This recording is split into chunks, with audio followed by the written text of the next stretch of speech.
మంగళగిరిలో జనసేన ఎమ్మెల్యేలకు సత్కార కార్యక్రమంలో AP deputy CM Pawan Kalyan మాట్లాడుతున్నారు. లైవ్ లో చూద్దాం. 5 కోట్ల మంది ప్రజలకి గుండెల్లో ధైర్యం నూరిపోసాం. మనం దెబ్బలు తిన్నాం. మనందరం మన ఎవరు ఇక్కడ ఉన్న వేదిక పైన వీళ్ళుంటే, మన గెలిచిన ఎమ్మెల్యేలు ఉంటే, పోటీ మీకు అన్ని స్థానాల్లో బలం ఇచ్చిన మన జన సైనికులు, వీర మహిళలు, ఇక్కడ ఆసీనులైన నాయకులు ప్రతి ఒక్కరూ మీరందరూ ఉండబట్టే ఈ విజయం సాధ్యమైంది. 21 మంది ఎమ్మెల్యేలు ఇక్కడ మేము కూర్చోగలిగామంటే నాతో సహా అది మీ అందరి కష్టం, శ్రమ, మీ మేధో మదనం, మీ ఎలక్షనీరింగ్ కేపబిలిటీ.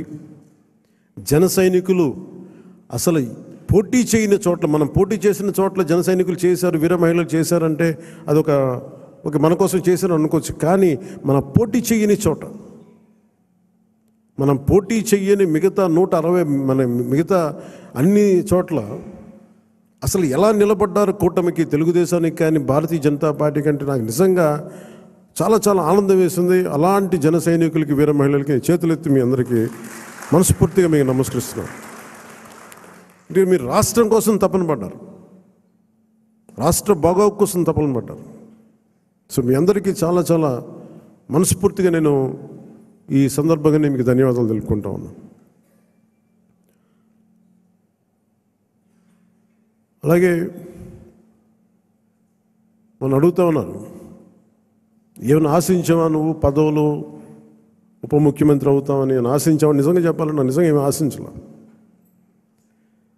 మీరు చూశారు అసెంబ్లీలో కూడా మొట్టమొదటి నేను మాట్లాడినప్పుడు, ఎవరైతే మన దురదృష్టం ఏంటంటే మనందరం కూడా చరిత్రను ఎప్పుడు మర్చిపోతూ ఉంటాం. నిన్నగాక మొన్న వచ్చిన నాయకులు గుర్తుండిపోతారు, కానీ ఈ నేల కోసం ఎవరు త్యాగం చేశారో వాళ్ళు మర్చిపోతూ ఉంటాం. మన అమరజీవి పొట్టి శ్రీరాములు గారి పేరు ఎందుకు చెప్పానంటే, పేరును ఒక డొక్కా సీతమ్మ గారి పేరు ఎందుకు చెప్పానంటే, వారి చేసిన సేవలు మర్చిపోతే మనం కృతజ్ఞహీనులు అయిపోతాం. అందుకే నాకు ప్రత్యేకించి వారి ప్రేరణతో వచ్చినవాడిని. ఒక వ్యక్తి మన కోసం ఎందుకు త్యాగం చేయాలి? అలాంటి ప్రేరణతో వచ్చాను. అందుకే నేను పదవులు ఏమి ఆశించలేదు. అలాంటి పదవులు ఆశించిన వాడిని నాకు వచ్చి నేనేమి ఎవరిని పదవి అడగలేదు, ఏమి చేయలేదు. మీరు చూస్తే నేను ఎక్కడ కూడా ఎలక్షన్ టైంలో నేను ఉప ముఖ్యమంత్రి అవుతానని కానీ అసలు ఏమీ నేను మాట్లాడలేదు, దాని గురించి చెప్పలే. పదవులు ఉన్నా లేకపోయినా పని చేద్దాం, ప్రజల కోసం పనిచేద్దాం, నిలబడదాం, ఈ తప్పని తప్ప వేరే ఆలోచన లేదు. అలాంటి మనకి ఈరోజున మన ప్రభుత్వంలో భాగస్వామ్యం అవటం మనందరికీ కూడా చాలా పెద్ద బాధ్యత. మనం ఈ 21 మందిని కూడా మన ఎమ్మెల్యేలు కానీ మిమ్మల్ని కానీ కలవడానికి ఎందుకు ఇంత టైం పట్టింది అని అంటే, నేను ఎప్పుడు అధికారం నేను చూడలేదు, ఎమ్మెల్యేగా అడుగు పెట్టలే, అధికారం ఎప్పుడు చూడలే. ప్రజలతో పోరాటం చేసుకుంటూ వెళ్ళిపోయాను తప్ప ఎక్కడ కూడా అధికారం ఎలా ఉంటుంది, దాని తాలూకు కష్ట నష్టాలు ఏంటి, దాని లోతుపాతు ఏంటి మనకి ఎప్పుడు తెలియదు. అసలు నాకు బాధ్యత తీసుకోగానే చాలా కీలకమైన శాఖలు మనం తీసుకున్నాం. సివిల్ సప్లైస్, అలాగే సినిమాటోగ్రఫీ, టూరిజం, దాంతోపాటు పర్యావరణం, అటవీ శాఖ,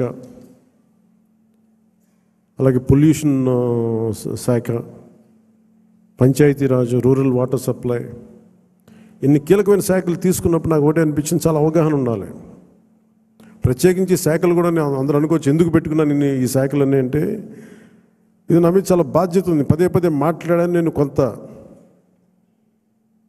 దాన్ని సంపూర్ణంగా కొంత ఒక విధి విధానాలు ఏర్పరిచిన తర్వాత సరైన సమయంలో బాధ్యతల నుంచి కూడా తప్పుకుంటాను, ఇంకెవరికైనా కూడా అప్పగించేస్తాను. కాకపోతే అది చేసే ముందు ఖచ్చితంగా విధి విధానాల మీద చాలా బలమైన ఒక విధి విధానాలు బలంగా ఏర్పరిచి ఆ బాధ్యతలు అప్పుడు చెప్తాను. అలాగే మనందరి మీద కూడా 5 సంవత్సరాల కాలం గిరుం తిరిగిపోతుంది, ఎక్కువ సమయం పట్టదు. అలాగే మన ఎమ్మెల్యేలందరికీ కూడా, పోటీ చేయని చోట్ల కూడా మన నాయకులందరికీ కూడా ఇది భవిష్యత్తు ఉన్న పార్టీ. అది మరి ఎంత బలంగా మనం చేయకపోతే దేశం మొత్తం మన వైపు చూసేలా చేసింది.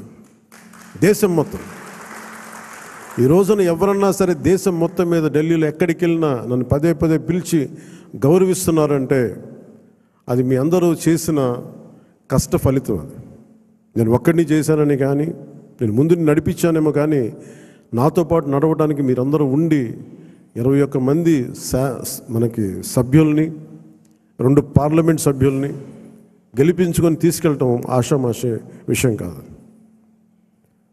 మన ఉదయ్ గారు కానీ బాలశౌరి గారు కానీ మనం అడుగుతున్నారు నెక్స్ట్ పార్లమెంట్ సెషన్స్ ఉన్నాయి ఏం మాట్లాడాలి అంటే, ఉదయ్ గారు కూడా చెప్పారు మీరు ముందు అవగాహన చేసుకోండి, ఎలా మాట్లాడాలి, ఏం మాట్లాడాలి, ఈ సెషన్ అంతా అవగాహన చేసుకోండి. ఏదైనా కీలకమైన పరిస్థితులు అంశాలు ఉంటే సీనియర్ పార్లమెంటరీయన్ బాలశౌరి గారు ఉన్నారు, ఆయన ముందుకు తీసుకెళ్తారు. ప్రధానమంత్రి గారితో కూడా చెప్పేటప్పుడు ఏం మాట్లాడాలని అడిగితే ఉదయ్ గారికి బాలశౌరి గారికి ఒకటే చెప్పాను, 140 కోట్ల మంది బరువు మోసే ప్రధానమంత్రి గారికి మనం సహాయపడాలి కానీ ఆయనకి బరువు పెంచకూడదు. ఇది ఒక్కటే చెప్పండి, నా మాటగా చెప్పండి ఆయనకి. మేము మీకు బరువు తగ్గించే వాళ్ళమే కానీ బరువు పెంచే వాళ్ళం కాదు. అందరూ అడుగుతూ ఉన్నారు ఎందుకు వెళ్ళి మీరు ప్రధానమంత్రి గారిని కలవరు, వెంటనే కలవచ్చు కదా అంటే నాకు తెలుసు ఆయనకి ఆయన గుండెల్లో స్థానం ఉన్న తర్వాత ఆయన పక్కన నిలబడాలండి. అది అవసరమైన మేరకు సరైన పరిస్థితులు వచ్చినప్పుడు ముందుకు తీసుకెళ్తాం, కలుస్తాం. అందుకే దశాబ్దం పాటు ఆయన కలవకపోయినా నేను ఎప్పుడు కూడా బాధ్యతలు మోసే ప్రతి ఒక్కరికి కూడా నేను అండగా ఉండాలని కోరుకునేవాడిని. బరువు పెట్టకూడదు వాళ్ళకి అని కనీసం కూర్చోబెట్టి ఒక ఫోన్ కాల్ కూడా చేయను. ఎందుకంటే మీకు అవసరమైతే ఒకటే చెప్తాను, మీకు అవసరమైతే నేను ఎప్పుడు ఉంటాను ఒక్క మాట చెప్పండి నాకు, నేను మీకు అండగా ఉంటానని చెప్తాను. నాకు అట్లా జన సైనికులు వీర మహిళలు బలంగా నిలబడిపోయారు. నాకు ఏం ఆశించలేదు, ఎవరు కూడా చిన్న పదవి ఆశించలా, ఏం ఆశించలా. వాళ్ళ కోరికల్లో మార్పుగా రావాలి, ఆ మార్పు కోసం మేము నిలబడాలి అని ఒక కట్టుదిట్టమైన ఆకాంక్ష తప్ప ఇంకే స్వార్థం లేదు. అలాగే మన నాయకులు కూడా, పోటీ చేయని నాయకులందరికీ కూడా పేరు పేరున మీ అందరికీ ధన్యవాదాలు తెలుపుకుంటా ఉన్నాను. నేను 21 సభ్యులు మొన్న పిఠాపురం సభలో కూడా చెప్తా ఉన్నాను. చిన్నప్పుడు మా టీచర్ చెప్తా ఉన్నారు, ఆయన బైబిల్లో ఇప్పుడు నేను వెళ్ళే సిచ్యువేషన్కి వెళ్ళే టైంకి ఆవిడ ఏదో చదువుతూ ఉన్నారు, బైబిల్ చదువుతూ ఉన్నారు. ఆవిడ మాట్లాడేది ఏదో ఒక రోజు వెళ్తే ఏదో చదువుతూ ఉంటే నన్ను పిలిచి నువ్వు ఇది ఎన్రా నీకు మంచిదని చెప్పారు. ఎందుకు చెప్పారు తెలియదు కానీ నిజంగా పనికొచ్చింది నాకు. తను తగ్గించుకున్నవాడు హెచ్చింపబడును, నీకు మంచిది అవుతురా నీకు. ఆ మాట ఏంటి నేను ఎప్పుడు అనుకునేవాడిని, అంటే మనం ఎంత సాధించినా తగ్గి ఉండడం చాలా అవసరం. అంటే ఏమీ లేని ఇస్తరాకి ఎగిరి పడుతూ ఉంటుంది, ఎగిరెగిరి పడుతుంది. అన్నీ ఉన్న ఇస్తరాకి చాలా నిండుగా ఉంటుంది. అలాగే ఎన్ని స్థానాలు అని కంటే కూడా ఎంత బలంగా చేసామనే దాని మీద అందరూ అన్నారు. ఆ రోజున తాడేపల్లిగూడెం సభ మన బొలిశెట్టి గారు రోజుగా ఉన్నప్పుడు అందరూ కూడా తాడేపల్లిగూడెం సభ చేద్దాం, మనం 24 స్థానాలకి పోటీ చేస్తాం అని చెప్పిన తర్వాత మొట్టమొదటి సభ కూటమికి ఎప్పుడు వచ్చే ఉధృతి లేదు. ఆ రోజున అందరూ చెప్తారు, నాకేం తేడా కనిపించలేదు కానీ బట్ అందరికీ ఒకటే అనిపించింది, ఉధృతి లేదు, హుషారు లేదు, మీరు పాడు చేసిన నానా రకాలుగా మీ అందరికి అభిప్రాయాలు ఉన్నాయి. ఆ రోజు నేను దాన్ని తప్పని చెప్పట్లా. ఆ రోజు మనం ఊహించామా 24 అంటే కూడా 24 మళ్ళీ తగ్గి 21 అయిపోయింది. ఇన్ని తగ్గి కూడా మనం దేనికోసం నిలబడ్డామంటే మనకు బలంగా, నేను చెప్తున్నాను ఆన్ యావరేజ్ జనసేన ఓటింగ్ బలం లేని చోట అన్ని ఒక యావరేజ్ తీసుకుంటే, సరాసరి తీసుకుంటే 170 నియోజకవర్గాల మీద మనకు ఖచ్చితంగా ఒక 20% ఓటింగ్ పెరిగింది. 7% నుంచి 20% ఓటింగ్ పెరిగింది. కానీ మనం తక్కువ చేయటం వల్ల మనం పదే పదే మన అందరికీ మనం ఎందుకు తక్కువ చేసి ఎందుకు కూటమి రావాలని పదే పదే చెప్పడం వల్ల మీరు సభాపతి కూడా చెప్తా ఉన్నారు, మీరు చూశారు, అయ్యనపాత్రుడు గారు చెప్తా ఉంటే ఎన్టీ రామారావు గారు పార్టీ పెట్టినప్పుడు ఇంత మెజారిటీలు రాలేదు, అప్పుడు కూడా మాకు 3,000 4,000 వచ్చినాయి. కానీ ఈ రోజున చూస్తే ఒక్కొక్కరికి 30,000 40 70 90 అసలు ఊహించని మెజారిటీ. ఒక ఎంపీకి వస్తే ఇలాంటి మెజారిటీస్, అలాంటి మెజారిటీలతోటి కొట్టారంటే ఇది జనసేన తాలూకు బలం ఎంత మీకు బలంగా ఓట్ టర్న్ అయిందో మనందరికీ తెలుస్తూ ఉంటుంది. ఇది మనం నిజంగా చాలా ఆనందపడాల్సింది, మనం గర్వించాలి. అట్ ది సేమ్ టైం చాలా బాధ్యతగా కూడా దీన్ని ముందుకు తీసుకెళ్ళాలి. అలా ఇంకో నాకు మన నాయకులందరికీ కూడా నా విన్నపం, ఎవరిని కూడా వైసీపీ నాయకుల్ని కానీ ప్రత్యర్థి పార్టీకి సంబంధించిన ఎవరు కానీ వాళ్ళు మన శత్రువులు కాదు, వాళ్ళు ఇంక్లూడింగ్ వైసీపీ కూడా మనకు శత్రువులు కాదు, మన ప్రత్యర్థులే.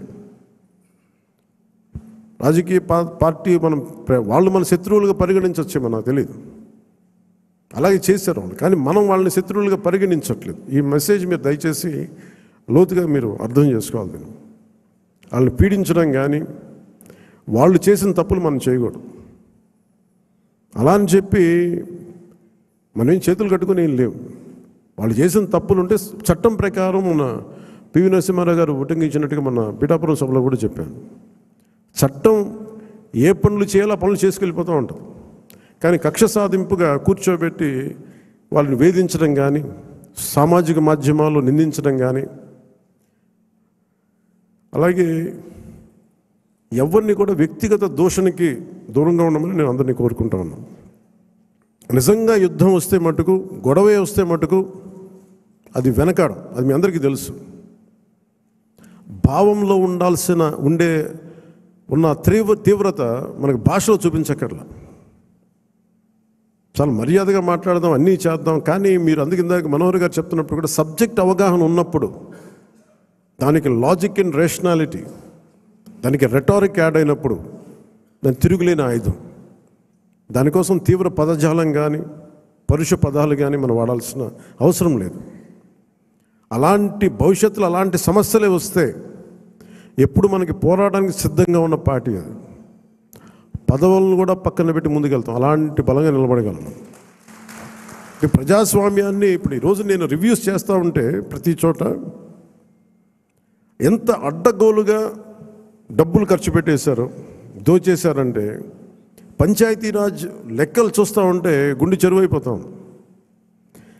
200 కోట్లు కనీసం పే చేయలేని పరిస్థితుల్లో ఒక 40 కోట్లు పే చేస్తే చాలా పెద్ద ప్రాజెక్టులు అయిపోతాయి. ఒకవైపు ఏమో ఆ ఋషికొండ లాంటి ప్యాలెస్కేమో 600 కోట్లు ఖర్చు పెడతారు. అది వాళ్ళ కోసం కట్టుకున్నారా, గెస్ట్ హౌస్లకి, అది వాళ్ళ కథ అది. కానీ ఎప్పుడు ఏది ఖర్చు పెట్టాలి, ఎంత ఖర్చు పెట్టాలి అనే విఘ్నత లేదో వీళ్ళందరికీ అనిపించింది.